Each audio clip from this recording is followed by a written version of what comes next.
Je reçois beaucoup de livres, mais j'en achète aussi. Et j'étais de dos. Elle était derrière, elle me dit « Monsieur Chancel ». Ah oui, c'est...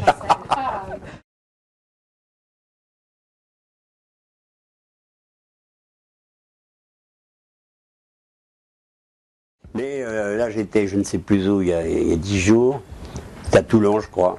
Et tout d'un coup, il y avait une quarantaine de jeunes. Et je leur dis, mais au moment où je me suis arrêté, où je suis devenu le patron, vous n'étiez pas encore né. Alors, mais ils étudiaient, et là, tous étudiaient sur Jean-Paul Sartre, sur la cassette de Jean-Paul Sartre, de la radioscopie. S'il y a trop de lumière, on peut baisser là. Non, non, c'est justement parfait. Elle vous éclaire parfaitement. Voilà. On pourrait y aller, le son est très très bon. Ça va là, oui? Là, ça va, c'est parfait. On y va. 3, 2, 1.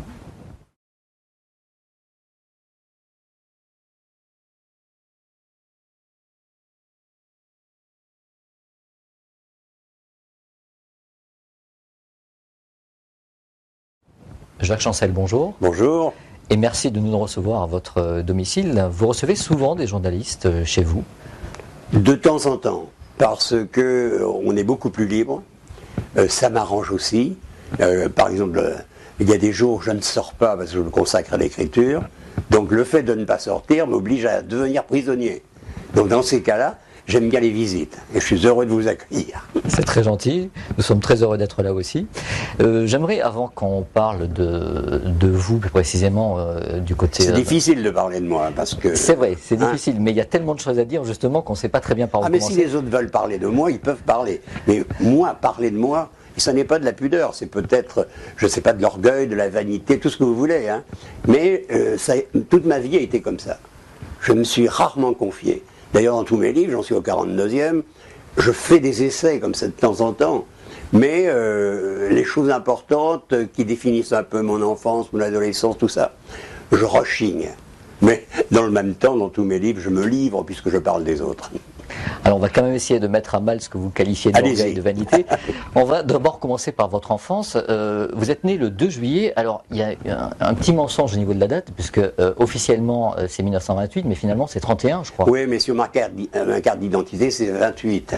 Donc il faut s'en tenir à 28. Pourquoi 1931? C'est vrai que je suis né en 31 et on m'a vieilli parce que je devais partir pour l'Indochine et c'est mon secrétaire, mon instituteur qui était en même temps secrétaire général de la mairie dans mon patelin qui a eu cette faiblesse de mentir et de rectifier un peu mon ordre de naissance. C'est pour ça que j'ai pu partir, autrement jamais je n'aurais pu tenter les ailleurs.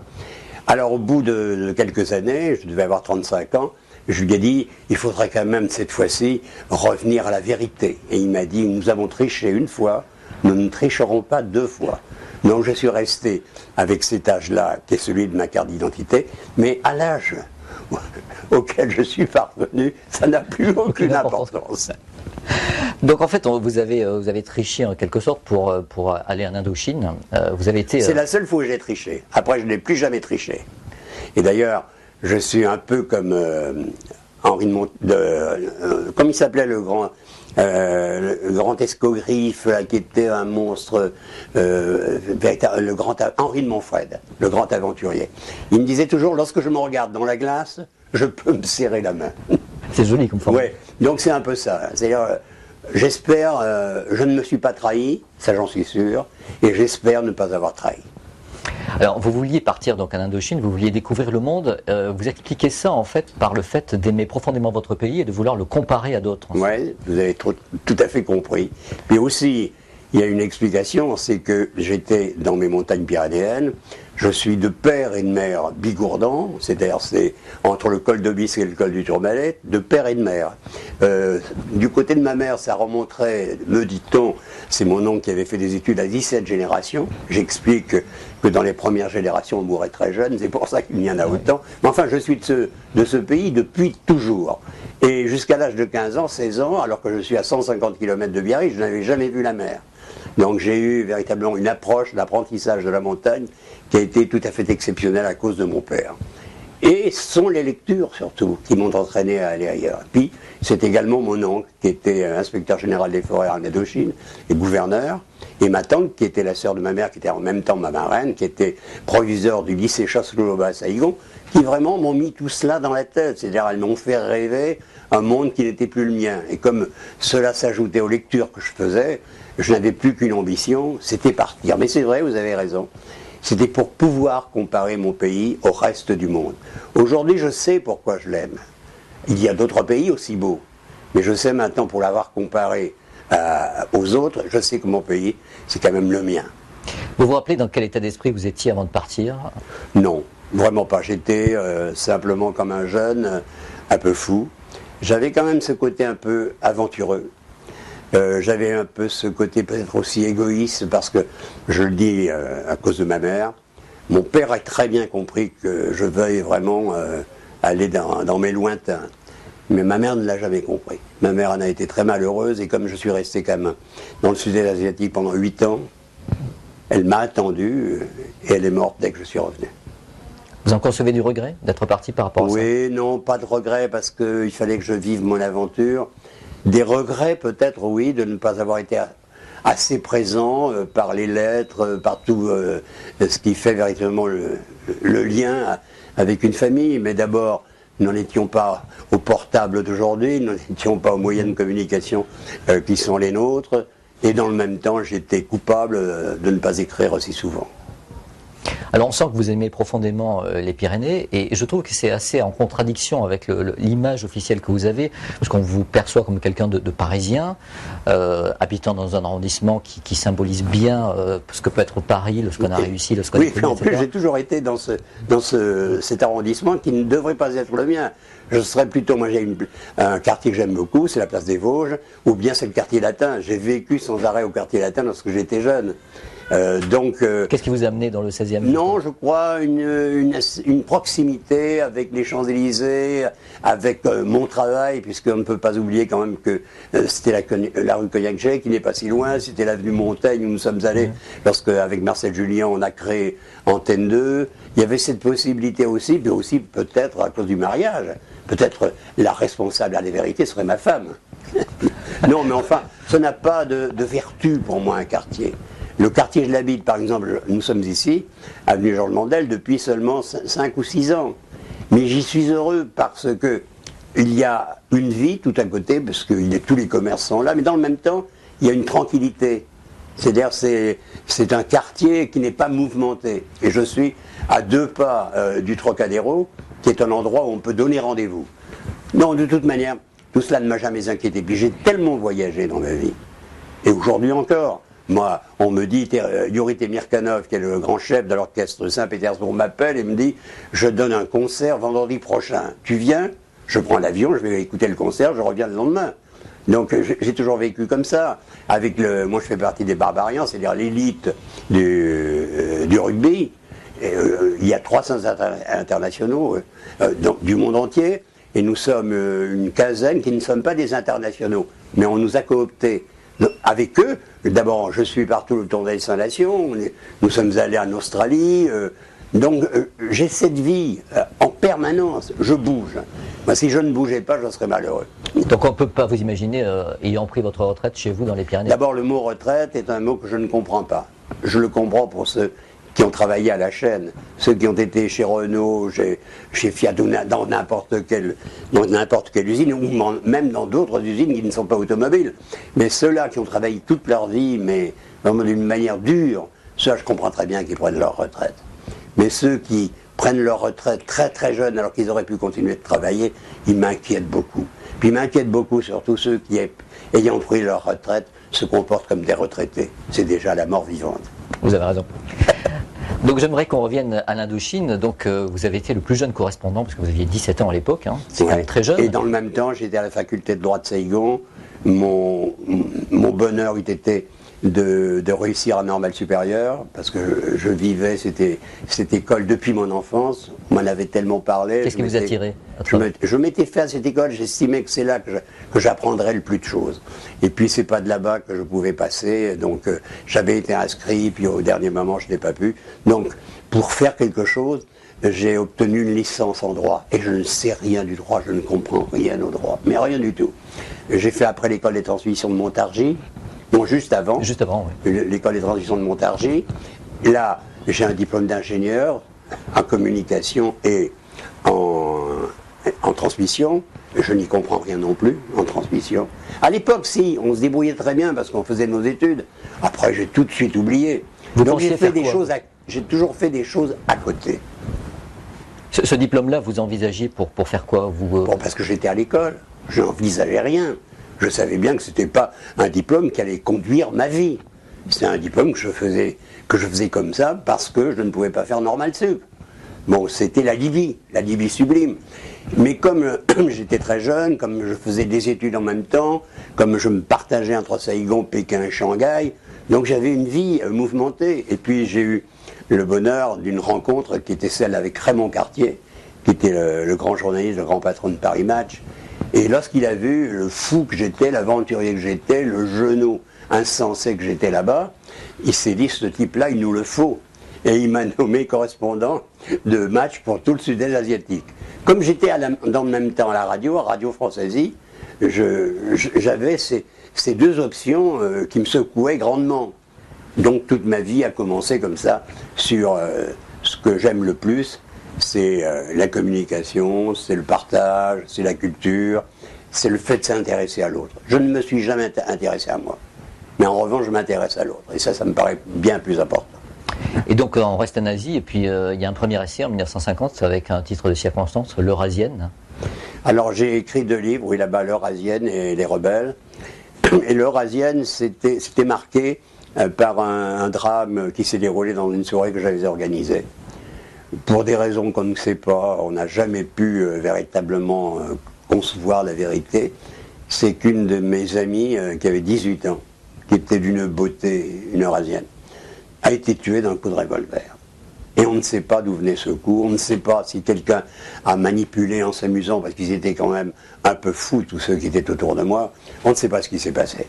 Mais ça a été pour moi un déclic de voir un peu le monde tel qu'il est. Parce que l'Indochine, c'était à la fois la fureur de la guerre, le compromis de toutes les imbécilités, parce que vous aviez des sages qui étaient les vieux lettrés vietnamiens, vous aviez des gens dont on disait qu'ils étaient colonisateurs, qui étaient des gens qui ont fait les plantations, qui ont fait un boulot remarquable, puis il y avait tous les salauds, il y avait tous les pervers, mais c'était inouï de vivre, et moi je vivais tous les éléments. D'ailleurs, dans un grand papier que Lucien Baudard avait fait dans France Soir, c'était comme mon père, Lucien Baudard là-bas, il écrivait « Jacques connaît vraiment la terre entière ». Ça commence par les saints et ça se termine par les salauds.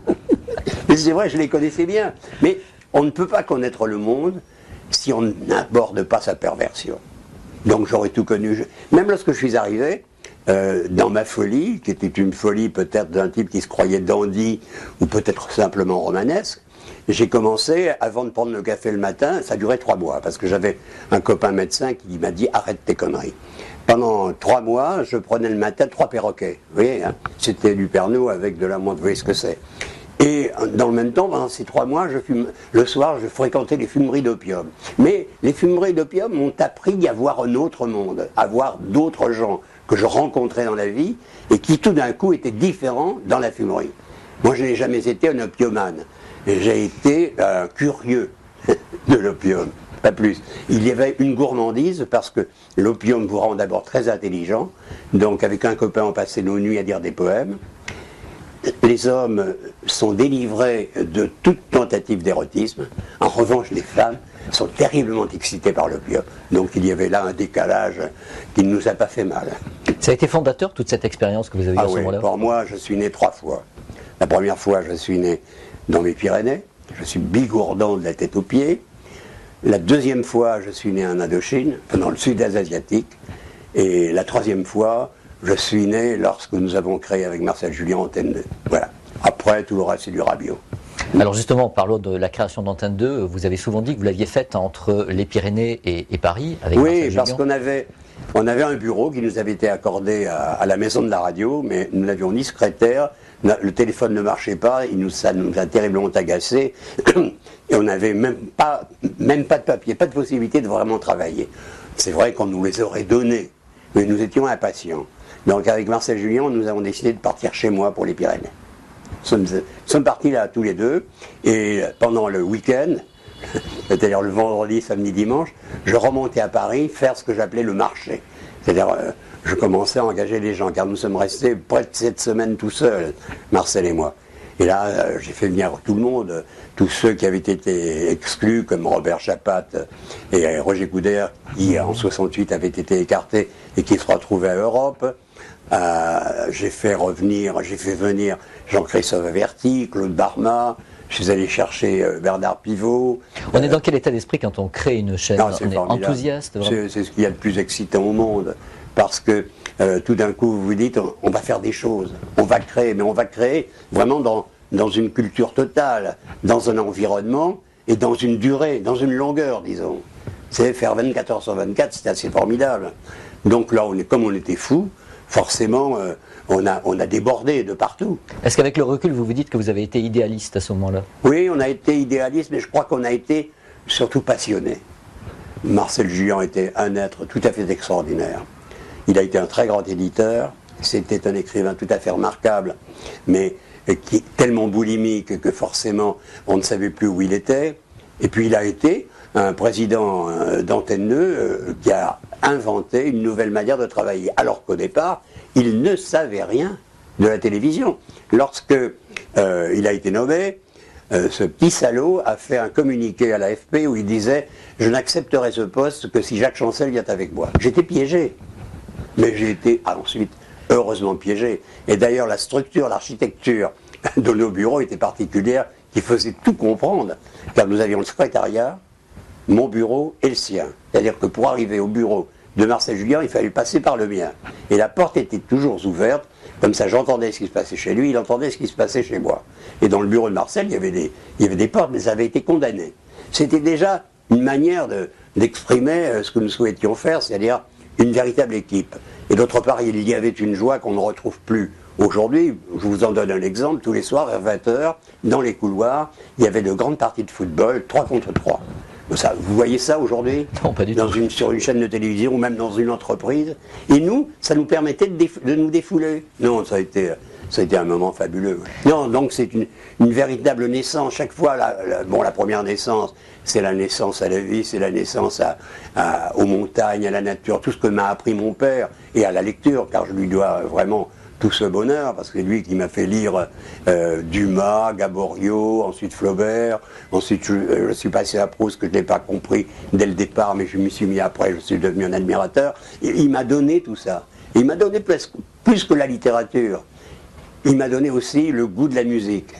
Alors que lui aurait pu être un très grand ténor, mais ça n'était pas un musicien, il était mélomane. Et il m'a donné surtout le goût de la découverte des paysages, de la nature, des oiseaux, des bêtes. J'étais à la conquête des isards avec lui, dans mes hautes montagnes. Il m'a donné beaucoup, donc c'est ça. Bon, ensuite, le Vietnam, l'Indochine, la Chine et le Japon m'ont donné cette expérience du lointain, des ailleurs, je dirais presque d'autres civilisations. Donc là, j'étais totalement différent parce que j'ai été imprégné par ça. Je peux dire que je suis un Asiate, moi. J'ai tellement vécu les plus belles années de ma vie, c'est-à-dire ces années d'adolescence, que vraiment je suis tout à fait imprégné. Est-ce qu'elles ne sont pas sublimées par le fait que c'était aussi votre jeunesse, d'une certaine façon? Oui, mais dans le même temps, moi j'ai beaucoup de mes copains. Beaucoup sont morts d'ailleurs là-bas. Lorsqu'on me parle de la baie d'Allon, qui est l'un des endroits les plus beaux du monde, moi je dis oui, c'est très beau, mais c'est un cimetière. Moi j'ai 10 de mes meilleurs copains qui avaient 20 ans qui sont enterrés là-bas. Nous étions correspondants de guerre, donc je les suivais parce que chaque correspondant de guerre était un peu habilité à suivre une armée. Par exemple, l'Artillerie c'était les parachutistes, Baudard c'était l'infanterie, Schinderfer était un peu partout parce que lui était caméraman de l'armée. Et moi j'étais avec la Légion étrangère. Donc j'ai appris vraiment à connaître et à mieux absorber, à mieux observer toutes ces populations. Donc c'était formidable. Et d'autre part, j'étais très pris par la lecture, par la littérature. Je ne manquais aucune des réunions de l'Alliance française lorsque j'étais là. Donc tout ça était très très important. Donc j'ai vécu intensément ce moment-là. J'ai vraiment vécu mon enfance, mon adolescence et ma prime jeunesse. Je les ai vécus même presque jusqu'à l'outrance. Vraiment, oui. Alors nous parlions tout à l'heure de la création d'Antenne 2 en 65. Si on continue à dérouler un petit peu le parcours, votre parcours professionnel, on arrive à 68 avec la création de Radioscopie, évidemment.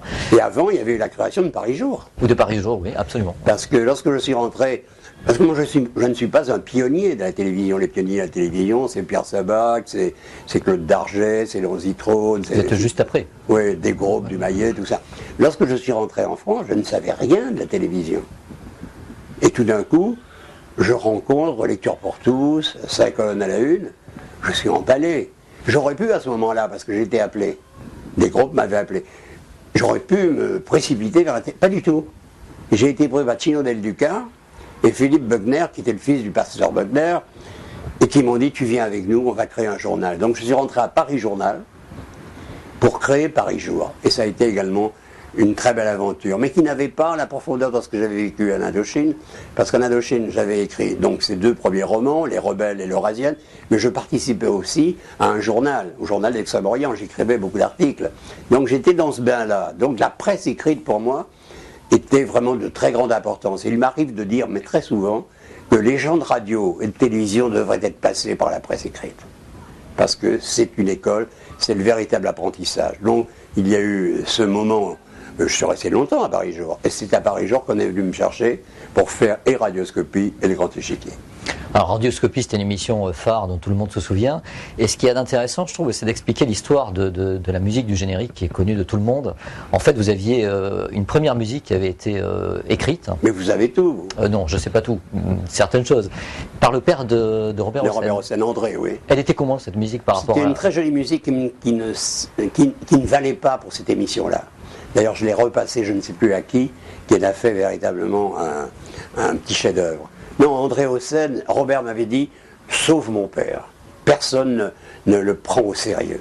Et moi, j'aimais beaucoup le père de Robert, donc je lui ai fait faire ce générique. Je l'aurais peut-être conservé s'il n'y avait pas eu cette rencontre avec François Truffaut. Un soir, je dîne avec François, et François me dit, ne t'étonne pas, un de mes amis va venir prendre le café. Et j'ai une idée. J'ai quelle idée as-tu? Il me dit, mais tu verras ça tout à l'heure. Donc un monsieur arrive, nous nous mettons à discuter, il ne me dit pas qui il est, moi je ne le connaissais pas du tout. Et puis à un moment il me dit, tu sais, c'est lui qui fait toute la musique de mes films. Et j'ai une idée. Ah, dis-moi alors l'idée.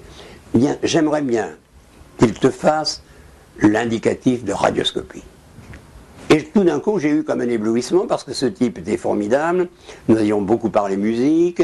Je savais tout ce qu'il avait fait. Je venais d'apprendre tout ce qu'il avait fait. J'étais emballé. Et je lui dis, mais vraiment avec une coquetterie extrême, je veux bien, mais il me faudrait ce générique demain à 18h. François me dit, t'es dingue ou pas? Il dit, demain à 18h. Et le lendemain à 18h, j'avais le générique, l'indicatif que l'on connaît. Formidable. Vous avez été emballé tout de suite? Oui, j'étais emballé tout de suite parce qu'il n'y avait pas de problème. Lorsque je l'ai écouté, immédiatement des gens qui étaient à côté sont venus. Et me disent, mais qu'est-ce que c'est? Et je dis, c'est une nouvelle indicative. Lui, mais c'est ça. C'est ça. Il n'y a pas de doute. Ça n'est même pas la peine d'attendre. Non. Mais les débuts de Radioscopie ont été amusants parce que c'est Roland Dordain qui m'avait appelé en me disant, moi je faisais beaucoup de choses déjà à la radio, mais je faisais des choses avec d'autres. J'ai été pendant un moment, j'étais le patron de l'équipe de Madame Inter, Annick Beauchamp. J'avais 12 ou 15 femmes autour de moi. C'était formidable de vivre comme ça. Puis il me dit, maintenant tu vas quand même plonger dans le marigot. Ça veut dire quoi? Il faut que tu fasses ton émission, l'émission à toi. Est-ce que tu as une idée? Et moi je lui dis, écoute, moi j'ai l'idée la plus simple du monde. Elle me dit, laquelle? Mais c'est simple, je voudrais tous les jours, en fin d'après-midi, rencontrer quelqu'un et vraiment parler avec lui pendant 1 heure. Il me dit, on le fait. Donc on commence, je commence avec Roger Vadim, ensuite j'ai eu Romain Gary, et ensuite Georges-Louis Borges. Donc ça commençait pas mal. Et Romain Gary, en fin de semaine, je dînais avec lui, il me dit, ne t'en fais pas, tu ne tiendras pas plus de 2 mois. Je lui dis pourquoi? Et il me répond parce qu'il n'y a pas plus de 40 personnes intéressantes en France. Ah oui, c'est une bonne réponse. Oui, lorsque je vois tout ce que j'ai fait après, d'ailleurs, avant sa mort, puisqu'il est parti, il a décidé lui-même de partir, et il m'avait dit « je me suis trompé et je le reconnais ». Parce qu'il faut quand même rappeler que Radioscopie a duré 20 ans. Oui, 20 ans, mais je fais tout par 20 ans. Grand échiquier 20 ans, j'ai fait un rallye automobile dans les Pyrénées qui s'appelait le rallye de la Vallée des Gaves, ça fait 20 ans. Il y a que le nom de mariage, je vais un peu plus loin, bon, on ne sait jamais ce qui peut arriver. Donc il faut rappeler 6826 heures de Radioscopie. Oui. C'est incroyable. Oui, mais dans toutes ces heures, il faut quand même dire que j'ai fait 35 ou 40 personnages auxquels je consacrais toute la semaine. C'est Georges Borges, que j'ai retrouvé après. Nous avons fait toute une semaine à Buenos Aires. Ensuite, Albert Cohen, toute une semaine dans son appartement de Genève. Il était au 5e étage, il ne sortait jamais, il était toujours en robe de chambre écarlate, on aurait dit un cardinal. J'ai fait également une semaine avec Marguerite Yourcenar à Mont-Désert, là-bas dans l'État du Maine, aux États-Unis. Bon, j'ai fait des choses à Sabato, que j'ai fait également à Buenos Aires. Bon, j'ai fait beaucoup de gens comme ça, en Russie, j'en ai fait d'autres. Donc, toute une semaine, ça ajoute quand même aux chiffres. Parce que 40 multiplié par 5, ça fait déjà pas mal, quoi. Oui, par 6 même. Par contre, vous n'avez jamais reçu le général de Gaulle ni Picasso. Non, pour des raisons très simples. La première, c'est que je n'ai jamais sollicité le général de Gaulle. Peut-être qu'il n'aurait pas accepté, attention. Mais pourquoi je ne l'ai pas sollicité? Parce que je pensais qu'il était vraiment la chose de Michel Droit. Michel Droit l'interrogeait sur toutes les chaînes, à la radio, à la télévision. J'ai dit, c'est pas pour moi. Picasso, c'est plus grave, parce que c'est la seule fois de ma vie, dans mon travail... Vous avez été malade? Que j'ai été malade, oui. J'avais 42 fièvre, et je devais partir pour Nice, parce que c'est à Nice que je rencontrais Picasso. Donc, je n'ai pas pu partir. Le matin, on me l'a interdit. Moi, je pensais, vers 10h du matin, qu'avec une petite piqûre, tout ça, un peu de Valium, j'allais pouvoir... Non, ils ont refusé, parce que, paraît-il, je dépassais les 40. Je n'ai jamais cru ça, mais j'étais mal. Donc, on n'a pas pu faire l'émission. Mais il y a grave. C'était grave de rater un rendez-vous comme celui-là, mais c'était encore plus grave ce qui s'est passé après. C'est que Picasso m'a attendu près de 40 minutes en studio. On avait oublié de le prévenir. On l'a prévenu au bout de 40 minutes. Alors que nous, on avait téléphoné très tôt. On aurait pu vraiment faire de telle sorte qu'il n'ait même pas quitté son château. Bon, ben, ça c'est comme ça. Alors le lendemain, je l'ai appelé pour vraiment me confondre à l'excuse. On a parlé pendant à peu près 40 minutes, c'était fabuleux, cette conversation que nous avons eue. Mais je ne la retransmets pas parce que j'aurais pu faire une part d'un livre avec ce que nous nous sommes dit. Mais moi, lorsque je parle des gens, surtout de ceux qui sont morts, je peux ou on peut vérifier ce que je dis.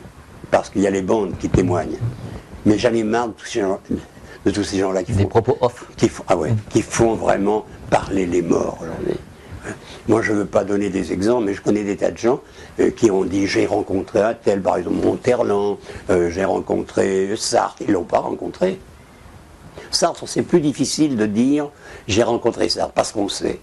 Mais Monterland, on peut se dire qu'on l'a rencontré, parce qu'on pouvait aller chez lui, on pouvait aimer les corridas, donc il était dans les corridas, on pouvait aimer l'athlétisme, et il aimait en parler, et d'ailleurs Monterland était un garçon, enfin un homme, un écrivain assez remarquable, qui était le grand ami de Gabriel Maznev.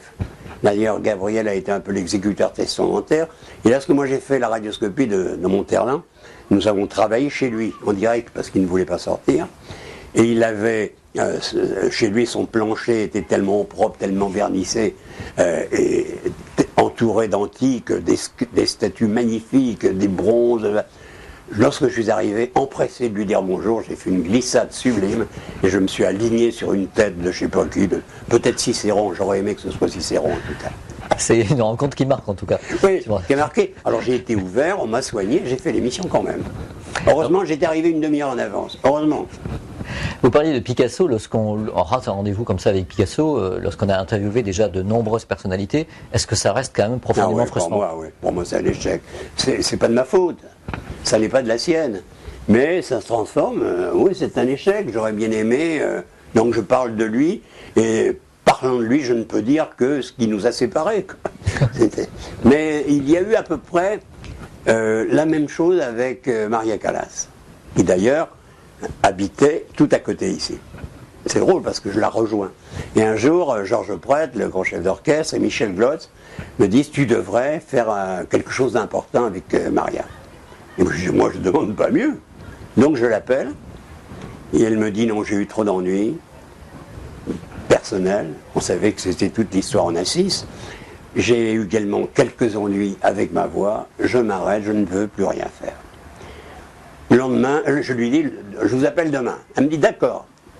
Je l'appelle le lendemain, on reparle un peu de radio, de télévision, de musique, d'opéra, elle me parle d'elle, de ce qu'elle avait vécu, tout ça.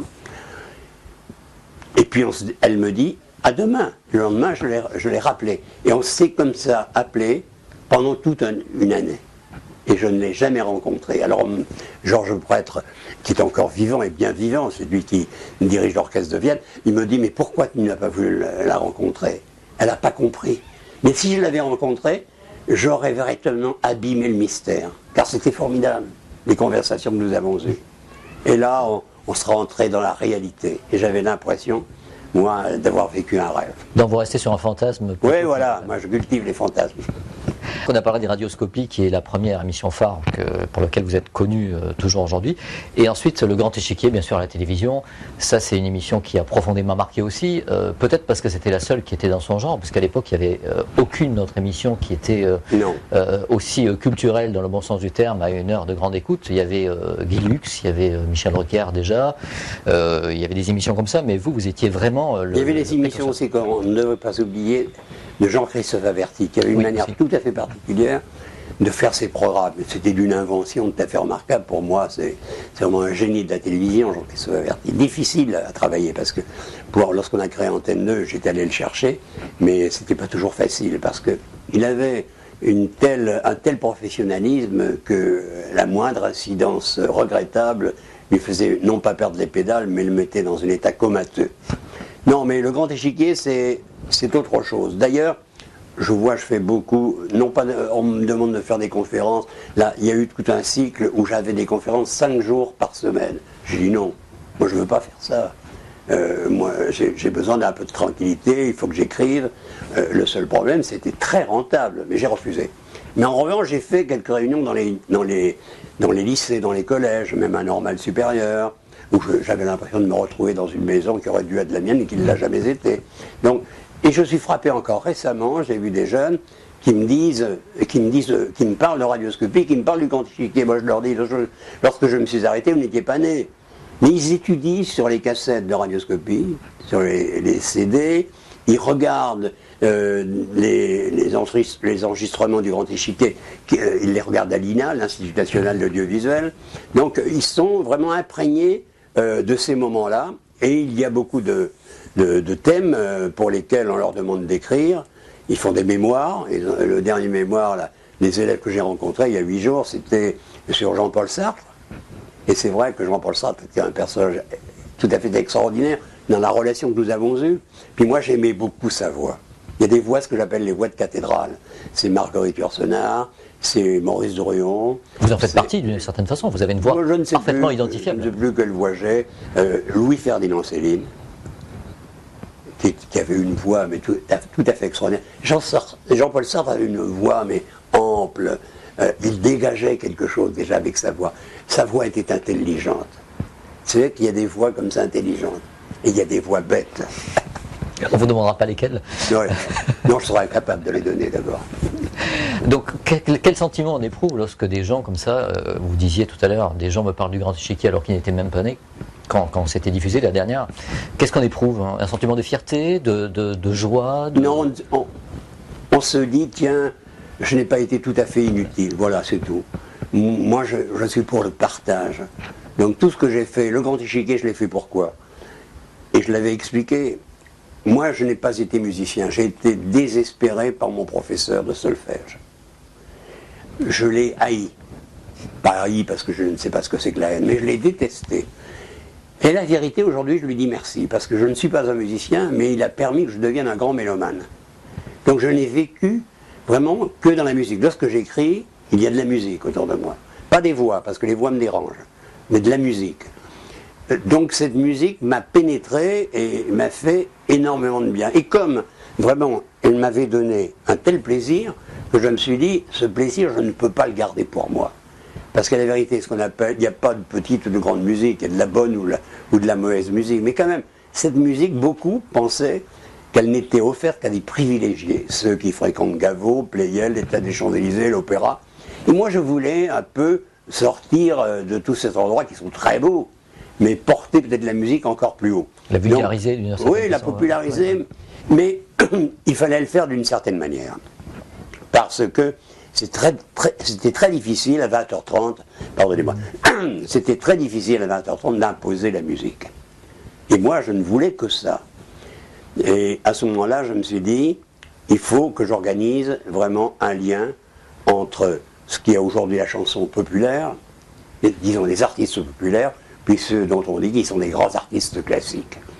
Mais j'avais la chance, et nous avons eu la chance à ce moment-là d'avoir parmi ces artistes dits populaires, Brel, Bécaud, Ferré, Ferrat, Brassens, je les avais tous. Donc je pouvais les mettre en compétition avec Yehudi Menuhin, pas avec Rubinstein, parce que Rubinstein refusait vraiment toute alliance avec ce qui n'était pas le classique. C'était assez sectaire. Oui, mais il était comme ça, mais dans le même temps, il avait une telle vie. Moi, j'ai eu tellement de bonheur avec lui, parce que c'était un génie du piano. Il me disait souvent, il y a 100 pianistes qui sont bien meilleurs que moi, mais il n'y a qu'un Rubinstein. Et c'est vrai, il avait une folie, une présence au piano, déjà lorsqu'il arrivait, avant qu'il ne touche le clavier. Il y avait une sorte d'aura qui se dessinait. Il était formidable. Menuhin, lui, au contraire de Rubinstein, Menuhin voulait à tout prix tout connaître du monde, de la musique, de la chanson, de la poésie, de la littérature. Avec Menuhin, je suis allé en Écosse, nous avons fait un enregistrement avec 1000 violoneux écossais, dans un grand champ. Nous sommes allés en Inde, où je l'ai fait jouer avec Ravi Shankar. Nous sommes allés à Budapest avec les Tziganes. On est allé partout. Et cela ne plaisait pas du tout à Rubinstein, parce qu'il me dit, tu préfères Menuhin, tu préfères, c'est ton ami, moi je ne compte plus. J'ai dit, mais ne me dites pas ça. Et alors, comme c'était un blagueur, il n'arrêtait pas de rigoler. Et il me faisait toujours la même astuce, vaseuse. Il me disait, quel est le plus grand violoniste du siècle? Comme il m'avait fait le coup 10 fois, moi à chaque fois j'inventais un violoniste. Et il avait un peu oublié. Alors il me disait, tu n'y connaîtras jamais rien. Le plus grand violoniste du siècle, c'est Yehudi Menuhin, jusqu'à l'âge de 10 ans. Une manière de montrer que ça avait été un enfant prodige. Et c'est vrai que l'enfance Menuhin, c'est le plus grand génie quoi, de ses premières années. Il a été formidable, mais c'était un homme en même temps de culture, c'est un homme fraternel, c'était ce que j'appelle un grand humain. Pour soi, est-ce que c'est facile d'arriver dans un milieu de la télévision qui est plutôt hostile à ce genre de musique, qui est assez réfractaire, puisqu'à l'époque la télé était dominée par justement la variété dite populaire, les hit parades, ce dont vous parliez, ce dont vous avez déjà parlé. Est-ce que c'est facile d'être compris? Je ne cherchais pas à être compris. Je cherchais à offrir, donc c'était complètement différent. Et je savais ce que je voulais. D'abord, j'étais dans un moment qui était quand même important, 20h30. J'aurais été à 23h ou à minuit, c'était une autre politique. Mais c'est vrai que j'avais eu cette idée d'installer, du moins au départ, cette alliance entre les chanteurs populaires et les musiciens. Donc c'était gagné. Et ça a été gagné assez vite. Et d'ailleurs, lorsqu'on dit à 20h30, la musique ne peut pas passer. Nous, on avait la chance, ça durait d'abord longtemps, 20 ans, et c'était régulier, et c'était long. Il y avait la durée. Les émissions duraient entre 3 heures, 3 ans un quart et 5 heures. L'émission en direct de la Comédie Française a duré 5h15. Et elle était d'autant plus importante que le matin, j'avais enterré mon père. Et lorsque je suis revenu à la Comédie Française, car tout était en direct de là-bas, j'ai trouvé dans ma loge ça de lettres, de mots, des comédiens qui me disaient « j'ai perdu mon père, j'ai perdu ma mère, j'ai perdu ma femme ». L'une, c'était formidable parce qu'elle me racontait comment elle avait perdu son enfant et elle avait joué le soir même. C'est quand même assez extraordinaire. Et la musique, tout d'un coup, s'était totalement installée dans notre vie. J'en donne un exemple. Lorsque j'ai reçu l'Orchestre Philharmonique de Berlin sous la direction d'Herbert von Karajan, nous avions ce soir-là, il y avait 2 grandes émissions en direct, si l'on peut dire, nous avions ce soir-là le match Brésil-Italie de la Coupe du Monde de football. eh bien nous avons battu d'un frémissement. Enfin, c'est exceptionnel, parce mais oui. Toujours très bien sûr. D'ailleurs, ça a été écrit l'autre jour, je ne sais plus dans quel journal. Donc, on pouvait, si on veut, on peut. Alors aujourd'hui, on a plutôt tendance, véritablement, à essayer de rentrer dans ce qu'ils appellent populaire. J'en donne un dernier exemple. Je ne sais pas si vous avez vu cette émission d'il y a eu 10 jours ou 15 jours, qui s'appelait Vos années télé, où nous avons participé. Ils avaient reconstruit, dans un grand studio, ils avaient reconstruit tous les coins, tous les décors de 6 émissions. Il y avait l'école des fans de Martin, il y avait Vivement Dimanche, non pas les rendez-vous du dimanche de Drucker, il y avait Samedi soir de Bouvard, il y avait l'émission de Decaune et de Gildas. Nulle part ailleurs. Nulle part ailleurs.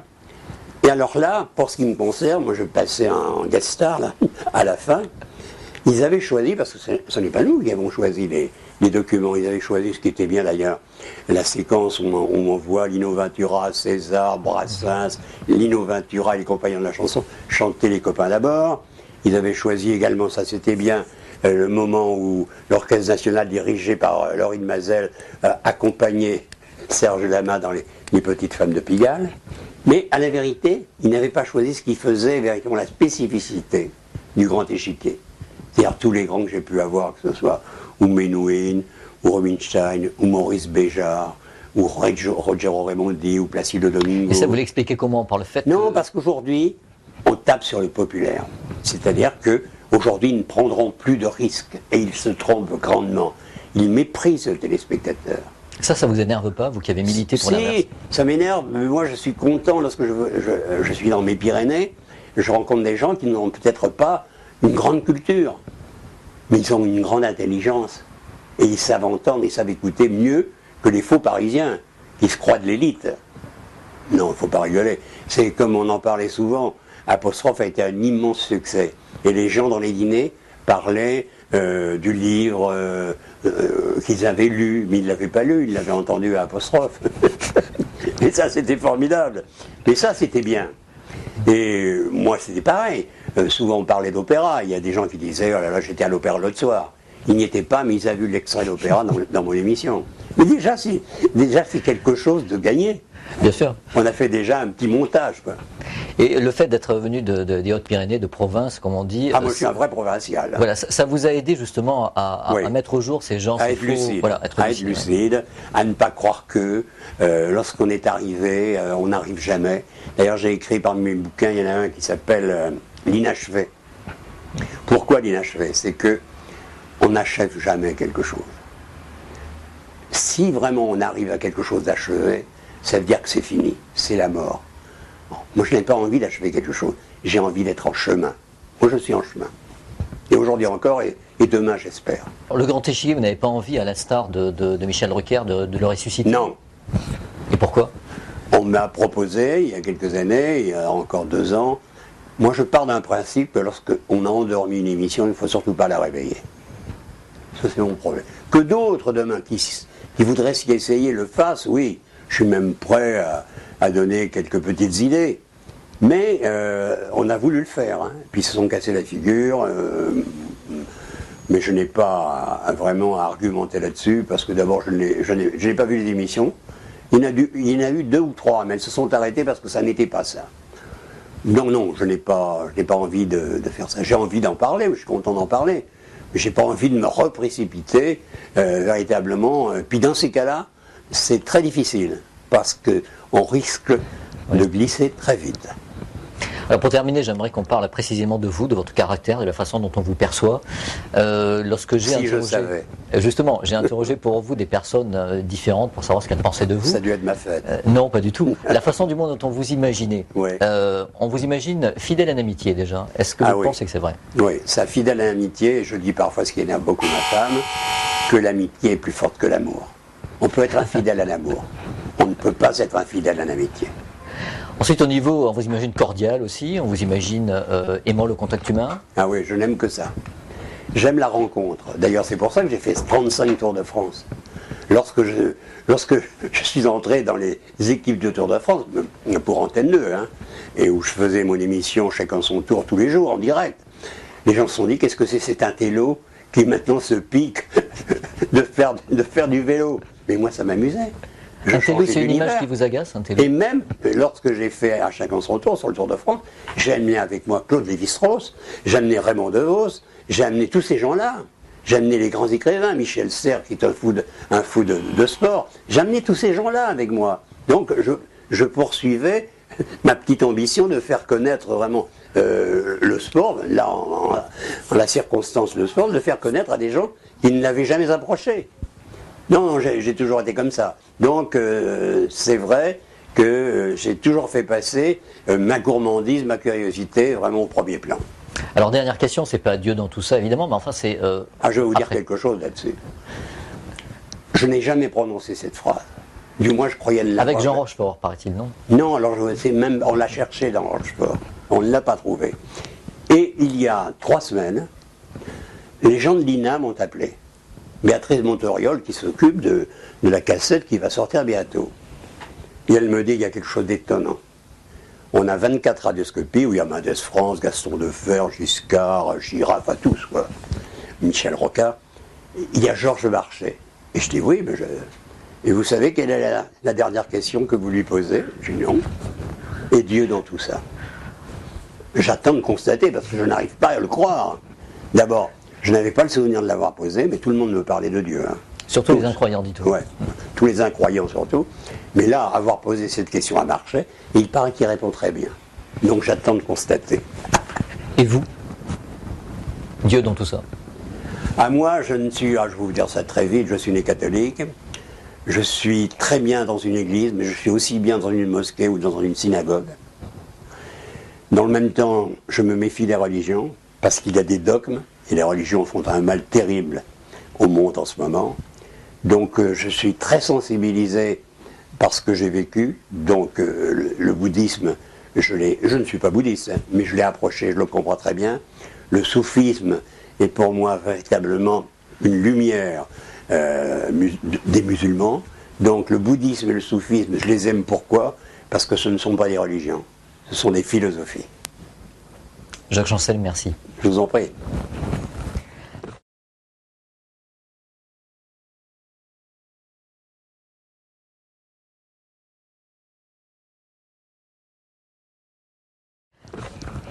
Ça allait ?